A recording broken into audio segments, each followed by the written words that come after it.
2026-এ চরম বিপাকে তৃণমূল। দিদির চালে কি দিদিয়েই ফেঁসে গেলেন?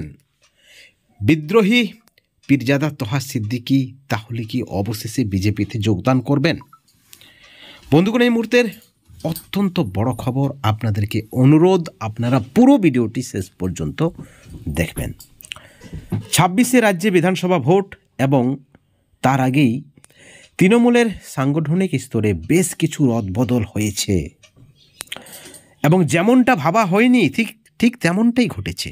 সম্প্রতি কাসেম সিদ্দিকীকে দলের রাজ্য সাধারণ সম্পাদক পদ দেওয়া হয়েছে, আপনারা জানেন সকলে। এবং এই পদ দেওয়া নিয়ে যে একটা ক্ষুদ্র ফাটলের সৃষ্টি হয়েছে, আবার কি তাহলে সেই ক্ষুদ্র ফাটল বৃহৎ আকার ধারণ করবে? যেমনটা কিন্তু আভাস পাওয়া যাচ্ছে, যেমনটা কিন্তু দাবি করা হচ্ছে রাজনৈতিক মহল সূত্রে। হুমায়ুন কবির, শওকত মোল্লা আগেই কিন্তু এ নিয়ে মুখ খুলেছেন। আপনারা দেখেছেন, মুর্শিদাবাদের ভরতপুরের বিধায়ক বলেছেন যে যিনি আগে তৃণমূলের সমালোচনা করতেন এবং যিনি রাজনীতিতে অ ক খ কিছুই জানেন না, তিনি আবার এই পদ পেলেন।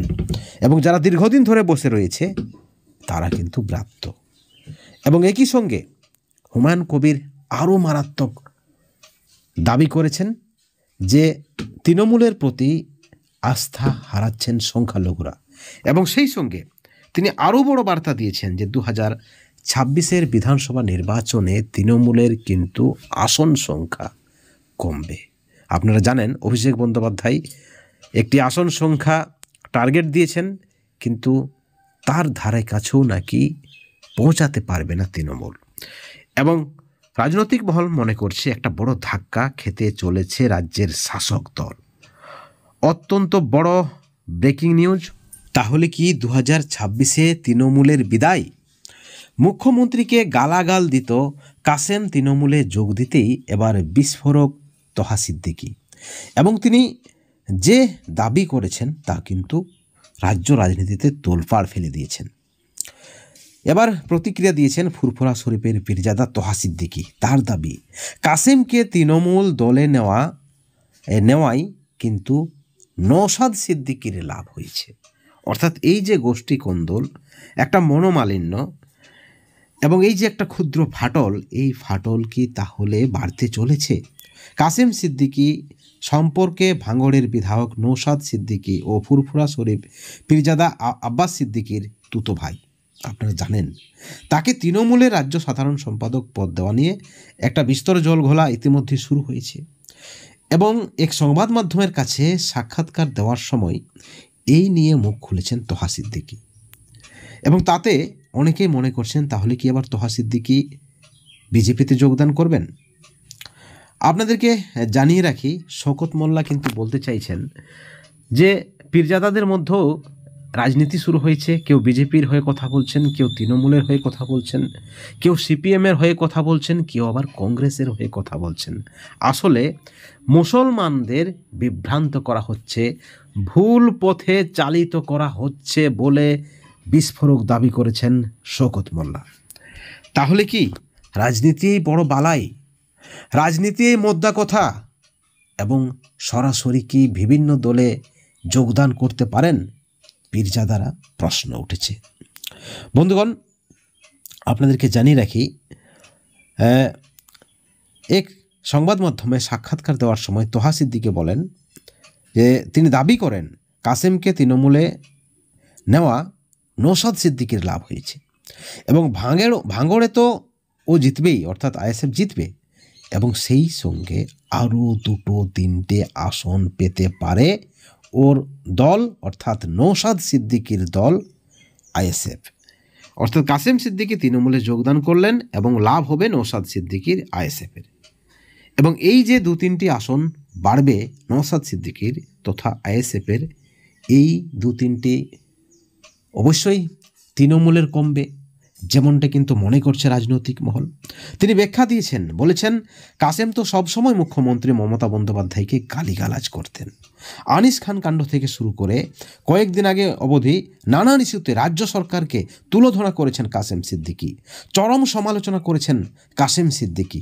তৃণমূল ও মুখ্যমন্ত্রীকে গালমন্দ করেই চলেছেন তিনি একই রকম, এবং ওই জন্যই ওকে তৃণমূল পদ অফার করেছে। তৃণমূল রাজ্য সাধারণ সম্পাদকের পদে বসিয়েছেন যাতে করে সংখ্যালঘুদের ঠিক রাখা যায়, যাতে করে সংখ্যালঘুদের মধ্যে আর ক্ষোভের সঞ্চার না হয়। অর্থাৎ 2026-এ প্ল্যান করে রাজ্যের মাননীয় মুখ্যমন্ত্রী মমতা বন্দ্যোপাধ্যায় এই খেলাটা খেলেছেন বা এই পরিকল্পনা করেছেন। কিন্তু রাজনৈতিক মহল মনে করছেন এবং তোহা সিদ্দিকী মনে করছেন দিদি নিজের চালে নিজেই ফেঁসে গেলেন, অর্থাৎ নিজের পায়েই কি তাহলে মমতা বন্দ্যোপাধ্যায় তথা তৃণমূল কুড়ুল মারলেন? এই প্রশ্নটা কিন্তু উঠে যাচ্ছে।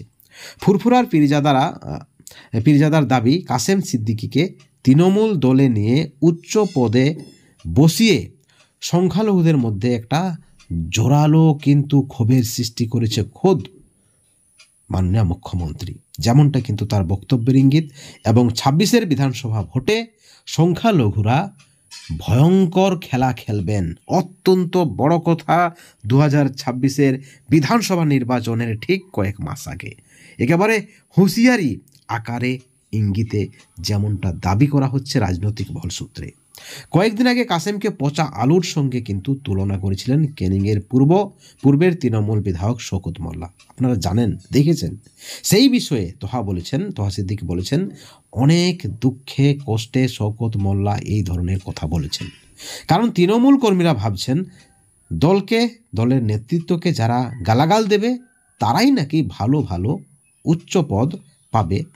আমে দুধে মিশে গিয়ে আটি কিন্তু গড়াগড়ি খাবে, একটা মারাত্মক দাবি। এবং তোহা সিদ্দিকী আরও বলেছেন যে তিনি কোনোদিন সক্রিয় রাজনীতির সঙ্গে যুক্ত হননি, তবে মুখ্যমন্ত্রী মমতা বন্দ্যোপাধ্যায়ের ভালো কাজ করায় তাকে সমর্থন করেছেন। এবার একই সঙ্গে প্রশ্ন উঠেছে, তাহলে কি তিনি এবার বিজেপিতে যোগদান করবেন? যে বক্তব্য তিনি রাখছেন, যেভাবে তিনি ক্ষোভ উগরে দিচ্ছেন তৃণমূলের বিরুদ্ধে, তিনি দাবি করছেন যে কাসেম সিদ্দিকীকে তৃণমূলের সাধারণ সম্পাদক করাই নৌশাদ সিদ্দিকীর লাভ হবে, আইএসএফের লাভ হবে। সেখানে অনেকেই মনে করছেন তিনিও বিজেপির বড় পদের অফার পেতে চলেছে। যদিও শওকত মোল্লা বলছেন এরা কোথাও না কোথাও মুসলমানদের বিভ্রান্তে নিয়ে যাচ্ছেন, মুসলমানদের বিপথে চালিত করছেন, যেমনটা দাবি শওকত মোল্লার। সব মিলিয়ে একটা কিন্তু জটিল পরিস্থিতি, অস্বস্তি বাড়তে পারে তৃণমূলের, যেমনটা দাবি করা হচ্ছে রাজনৈতিক মহল সূত্রে। এই ভিডিওর পরিপ্রেক্ষিতে আপনাদের কি মতামত, আপনাদের কি প্রতিক্রিয়া, অবশ্যই আপনারা আমাদের চ্যানেলের কমেন্ট সেকশনে কমেন্ট করে জানাবেন। সকলে ভালো থাকবেন, সুস্থ থাকবেন, কিন্তু কোনো ধরনের হিংসা থেকে অবশ্যই দূরে থাকবেন। Thank you so much.